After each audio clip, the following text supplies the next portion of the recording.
Hi hello എല്ലാവർക്കും നമസ്കാരം. തിരുനേത്രം ചാനലിൻ്റെ എൻ്റെ ഈ രണ്ടാമത്തെ വീഡിയോയിലേക്ക് എല്ലാവർക്കും സ്വാഗതം. ആദ്യത്തെ വീഡിയോ കണ്ട് അഭിപ്രായം പറഞ്ഞ എല്ലാവർക്കും താങ്ക് യു.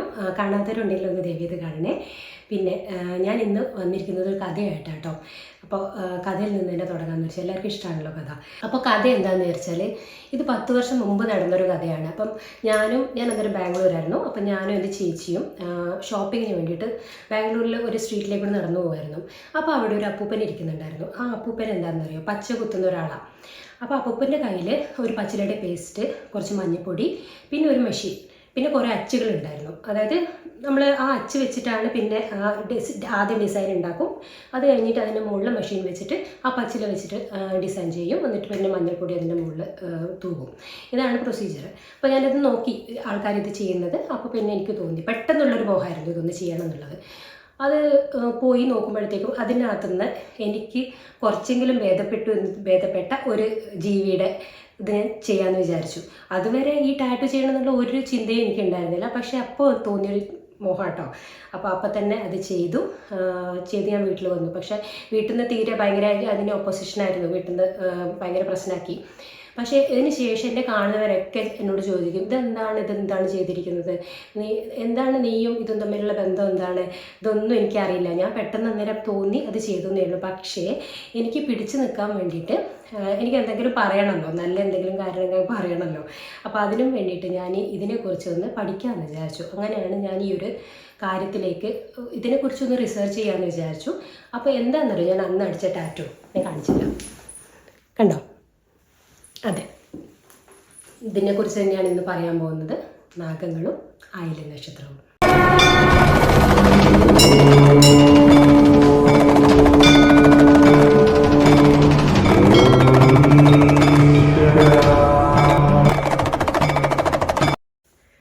നാഗങ്ങളും സർപ്പക്കാവുകളും പുള്ളുവൻ പാട്ടും ഒന്നും മലയാളി കന്യൊന്നുമല്ല.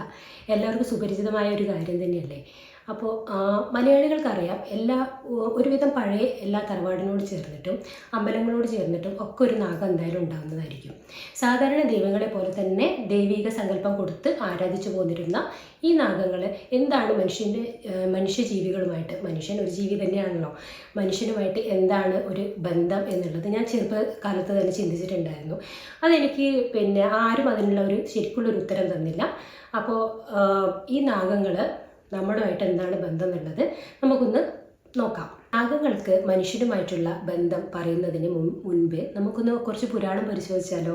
അപ്പോൾ ഗ്രീക്ക് പുരാണത്തിലെ ദേവത ഉണ്ടായിരുന്നു. അതൊരു നാഗദേവതയാണ്.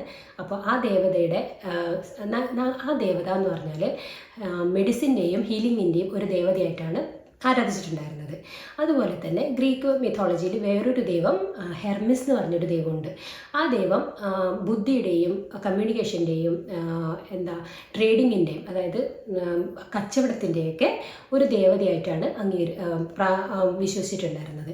അപ്പോൾ ഈ രണ്ട് ദേവതമാരുടെയും ഫോട്ടോയും ഈ രണ്ട് ദേവതമാരുടെയും കയ്യിലുണ്ടായിരുന്ന റോഡ്, അവരൊരു സിമ്പലാണ്.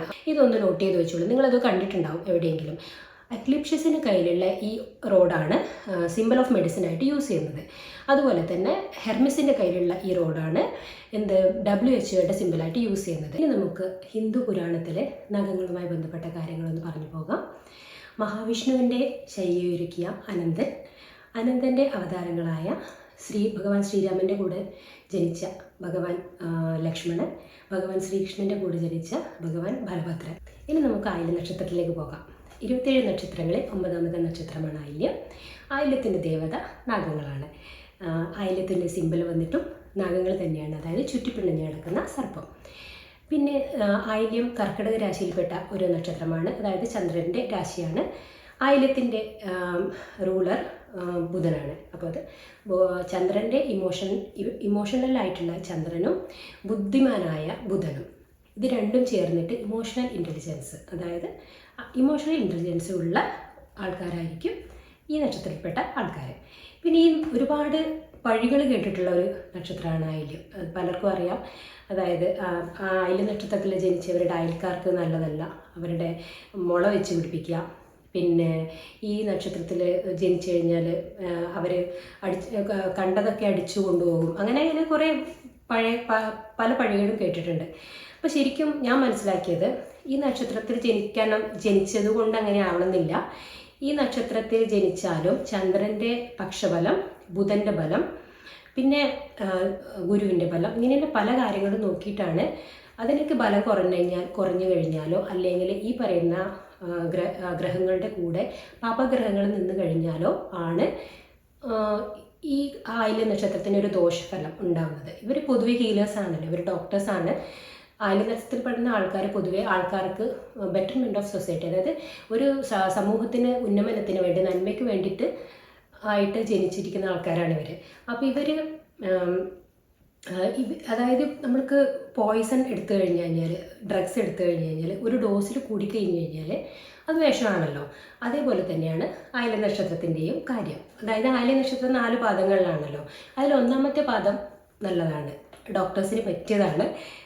അവരുടെ കാര്യം, അവർ ജനിച്ചിരിക്കുന്നത് തന്നെ ഇത് ചെയ്യാൻ വേണ്ടിയിട്ടാണ്, സർവീസ് ചെയ്യാൻ വേണ്ടിയിട്ടുള്ളതാണ്. ഭയങ്കര സ്പിരിച്വലായിട്ടുള്ള സർവീസ് ഓറിയൻറ്റഡ് ആയിട്ടുള്ള ആൾക്കാരായിരിക്കും. 2ാമത്തെ പാദം വന്നിട്ട് കുറച്ചുകൂടെ പൈസയുടെ കാര്യത്തിലൊക്കെ പ്രശ്നം ഉണ്ടാവാൻ ചാൻസ് ഇല്ല. ഇതൊരു കഥ പോലെ പറഞ്ഞു പോകാം. ആദ്യത്തെ മകൻ നല്ലവൻ, 2ാമത്തെ മകൻ പൈസയുടെ ഇഷ്ടമുള്ള ആൾ, അങ്ങനെയൊക്കെ പറഞ്ഞു പോകാം. അപ്പോൾ പൈസയുടെ കാര്യത്തിൽ പ്രശ്നം ഉണ്ടാവും. പിന്നെ അവനവന് തന്നെ, ആ കുട്ടിക്ക് തന്നെ പ്രശ്നമായിരിക്കും എന്ന് പറയും. 3ാമത്തെ പദത്തിൽ ആണ് ജനിക്കുന്നതെങ്കിൽ അമ്മയ്ക്കായിരിക്കും പ്രശ്നം. 4ാമത്തെ ആണെങ്കിൽ അച്ഛനായിരിക്കും പ്രശ്നം. അങ്ങനെ ഒരു പാദദോഷമുള്ള ഒരു നക്ഷത്രമാണിത്. പിന്നെ പോയ്സൺ, അതായത് നമ്മൾ ഡ്രഗ്സ് എടുത്തു കഴിഞ്ഞാൽ ഒരു ഡോസിൽ കൂടിക്കഴിഞ്ഞ് കഴിഞ്ഞാൽ അത് പോയ്സൺ ആണല്ലോ. അപ്പോൾ നാവ്, അതായത് ഈ നക്ഷത്രത്തിൽ ജനിച്ച ആൾക്കാർ അവരുടെ നാവിനെ അവർക്ക് നല്ലതായ രീതിയിലും, അതായത് ആ നാവ് കൊണ്ട് അവർക്ക് ആൾക്കാരെ വേദനിപ്പിക്കാനും സുഖപ്പെടുത്താനും രണ്ടിനും സാധിക്കുന്നുള്ളതാണ്. ഇമോഷണൽ ഇൻ്റലിജൻസ് കൂടുതലായത് കാരണം പൊതുവെ ആൾക്കാരെ അവരുടെ, അതായത് ഹീലേഴ്സാണ്, അവർക്ക് സംസാരിച്ച ആൾക്കാരെ സുഖപ്പെടുത്താനോ അല്ലെങ്കിൽ ഇപ്പോൾ ഡോക്ടേഴ്സ് ആണെങ്കിലും മരുന്ന്, അതായത് എങ്ങനെയെങ്കിലും ഏതു തരത്തിലായാലും ആൾക്കാരുടെ ഉണ്ടായിരിക്കുന്ന പ്രശ്നങ്ങളിൽ നിന്ന് മാറ്റം വരുത്തി അവരൊരു നല്ല രീതിയിലേക്ക് എത്തിക്കാൻ ഈ നക്ഷത്രക്കാർക്ക് കഴിയും എന്നുള്ളതാണ്. പാമ്പുകളുടെ ചില പ്രത്യേക സ്വഭാവങ്ങളുണ്ടല്ലോ, അതായത് മനുഷ്യരിൽ നിന്ന് കുറച്ച് വിട്ടുമാറിയിട്ടായിരിക്കുമല്ലോ ഇവരുടെ വാസസ്ഥാനം വരുന്നത്. ഒന്നുകളിൽ വെള്ളത്തിനടിയിലായിരിക്കും, അല്ലെങ്കിൽ ഗുഹകളിലായിരിക്കും, മരത്തിൻ്റെ മുകളിലായിരിക്കും. പൊതുവെ മനുഷ്യനിൽ നിന്ന് കുറച്ച് വിട്ടുമാറിയിട്ടായിരിക്കും ഇവരുടെ താമസം വരുന്നത്. അതുപോലെ തന്നെയാണ് ആയില്യ നക്ഷത്രക്കാർക്കും അധികം അവർക്ക് സോഷ്യലി ചെയ്യാൻ അത്ര ഇഷ്ടപ്പെടുന്ന ആൾക്കാരായിരിക്കില്ല. അവർ കുറച്ചൊരു ഇൻട്രോവേർട്ട് ആയിട്ടുള്ള ആൾക്കാരായിരിക്കും. പിന്നെ ഇവരുടെ വേറൊന്ന് വന്നിട്ട് ഇവർ നല്ല ബുദ്ധിയുള്ള ആൾക്കാരായിരിക്കും. പിന്നെ ഇവർക്ക് ട്രാൻസ്ഫോർമേഷന് ചാൻസ് ഉള്ള ഒരു നക്ഷത്രമായത്, അതായത് ഇവരുടെ സ്പിരിച്വലി ഇവർക്ക് വേണമെങ്കിൽ, അതായത് കുണ്ടലിനിയുമായിട്ട് ബന്ധപ്പെട്ടൊരു നക്ഷത്രമായതുകൊണ്ട് യോഗ, മെഡിറ്റേഷൻ പോലുള്ള കാര്യങ്ങളൊക്കെ വേഗം തന്നെ ഇവർക്ക് ആക്ടിവേറ്റ് ചെയ്യാൻ പറ്റും. ഇവർ കുണ്ടലിനെ വേഗം തന്നെ ആക്ടിവേറ്റ് ചെയ്യാൻ പറ്റും എന്നുള്ളതാണ്. പിന്നെ ഇവർക്ക് പൊതുവെ ഒരു ക്ലിങ്ങിങ് സ്റ്റാർ എന്നാണ് ശരിക്കും ആയില്യ നക്ഷത്രത്തിന് പറയുന്നത്. അതായത് അള്ളിപ്പിടിച്ച് നിൽക്കുക അല്ലെങ്കിൽ ചുറ്റിപ്പിണയുക എന്നൊക്കെയുള്ള ഒരർത്ഥം വരും. അതായത് ആയില്യ നക്ഷത്രത്തിലുള്ള ആൾക്കാർ ഒരു കാര്യം ആഗ്രഹിച്ചു കഴിഞ്ഞാൽ അത് എങ്ങനെയെങ്കിലും സ്വന്തമാക്കണം എന്നുള്ള ഒരിതും കൂടി ഉണ്ട് അതിനകത്ത്. അതുകൊണ്ടാണ് എനിക്ക് അറിഞ്ഞുകൂടാ, അത് ബുധൻ്റെയും പിന്നെ അതായത് ബുധൻ ബുദ്ധിയുടെ കാരകനാണ്, പിന്നെ മനസ്സിൻ്റെ കാരകനായ ചന്ദ്രൻ്റെയും കൂടെയുള്ള ഒരു ഇതായതുകൊണ്ടായിരിക്കും അതായത് ആഗ്രഹിച്ചത് എന്ത് സ്വന്തമാക്കാനുള്ള ഒരു കാര്യം ഇവരിൽ ഉണ്ട് എന്നുള്ളതാണ്. പിന്നെ ഇവരുടെ നോട്ടം വളരെ ഹിപ്നോട്ടിക് ആയിട്ടുള്ളൊരു നോട്ടമായിരിക്കും, ഭയങ്കര ഷാർപ്പായിട്ടുള്ള നോട്ടം ഉള്ള ആൾക്കാരായിരിക്കും. കമ്പാറ്റിബിളായിട്ടുള്ള നക്ഷത്രങ്ങൾ എന്തൊക്കെയാണെന്ന് നോക്കാം. പൂരം, അത്തം, ചോതി, അവിട്ടം, ചതയം, പൂരുരുട്ടാതി ഒക്കെയാണ്. പിന്നെ മൂലം അവോയ്ഡ് ചെയ്യണം എന്നാണ് പറയുന്നത്. മൂലമായിട്ട് ആയില്യ നക്ഷത്രക്കാർ ചേരില്ല. ആയില്യ നക്ഷത്രക്കാർക്ക് പറ്റിയ ജോലി എന്ന് പറയുന്നത് ഡോക്ടർ ആവാം, പിന്നെ ലോ പറയുന്നുണ്ട്, ഫോറൻസിക്, അതുപോലെ ഇൻവെസ്റ്റിഗേഷൻ, ജ്യോതിഷം, ബിസിനസ്, ഇതുപോലുള്ള കാര്യങ്ങളൊക്കെ ആയില്യ നക്ഷത്രക്കാർക്ക് യോജിക്കും. കർക്കിടക രാശിയിൽപ്പെട്ട ഒരു നക്ഷത്രമായതുകൊണ്ട് തന്നെ ആയില്യ നക്ഷത്രക്കാർക്ക് കർക്കിടക രാശിയുടെ ആയിട്ട് ബന്ധപ്പെട്ട അസുഖങ്ങളും ഒക്കെ വരാൻ ചാൻസ് ഉണ്ട്. അതായത് കർക്കിടക രാശി എന്ന് പറഞ്ഞാൽ വയറുമായിട്ട് ബന്ധപ്പെട്ടത് അതാണ്. അപ്പം ഇൻഡൈജഷൻ അതുമല്ല പ്രശ്നം, അല്ലെങ്കിൽ ആങ്സൈറ്റി, പിന്നെ നഖങ്ങളിൽ വരുന്ന പ്രശ്നങ്ങൾ, കാൽമുട്ടിന് വരുന്ന പ്രശ്നങ്ങൾ, ഇതൊക്കെ അതായത് ബുധനും ചന്ദ്രനും ഒക്കെ ആയിട്ട് ബന്ധപ്പെട്ട, അതായത് അതിന് എന്തെങ്കിലും ദോഷമായിട്ടുണ്ടെങ്കിൽ അതൊക്കെ ഈ ആയില്യ നക്ഷത്രക്കാർക്കും, നീർക്കെട്ട് ഇതുപോലുള്ള അസ്തമ, അതായത് നീർക്കെട്ട് പോലുള്ള പ്രശ്നങ്ങളില്ലേ, അതുമൊക്കെ ഉണ്ട് ആയില്യ നക്ഷത്രക്കാർക്ക് വരാൻ ചാൻസ് ഉള്ള അസുഖങ്ങളാണ്. പിന്നെ ഈ ഗണ്ണാന്ത ദോഷം ഉള്ള, അതായത് ലാസ്റ്റ് പാദത്തിന് അതായത് ആയില്യ നക്ഷത്രത്തിൻ്റെ ലാസ്റ്റ് പാദം കുറച്ചൊരു ദോഷമുള്ള ഒരു പാദം തന്നെയാണ്. അപ്പോൾ എന്തെങ്കിലും പ്രതിവിധികൾ ചെയ്യാനുണ്ടെങ്കിൽ അത് ചെയ്തിട്ട് മുന്നോട്ട് പോകുക എന്നുള്ളതാണ്. ബുധനാഴ്ചയാണ് അയല നക്ഷത്രക്കാർ പ്രാർത്ഥിച്ചിരിക്കേണ്ട ദിവസം. അതായത് ബുദ്ധിയുടെ കാരകനാണല്ലോ. പിന്നെ വേറൊരു കാര്യം, ലളിത സഹസ്രനാമം, അതായത് ദേവിയുമായിട്ട് മദർ, അതായത് ചന്ദ്രനുമായിട്ട് ബന്ധപ്പെട്ടുകൊണ്ട് തന്നെ ലളിത സഹസ്രനാമം വായിച്ചിരിക്കുന്നതും ഈ നക്ഷത്രക്കാർക്ക് വളരെയധികം ഗുണം ചെയ്യും.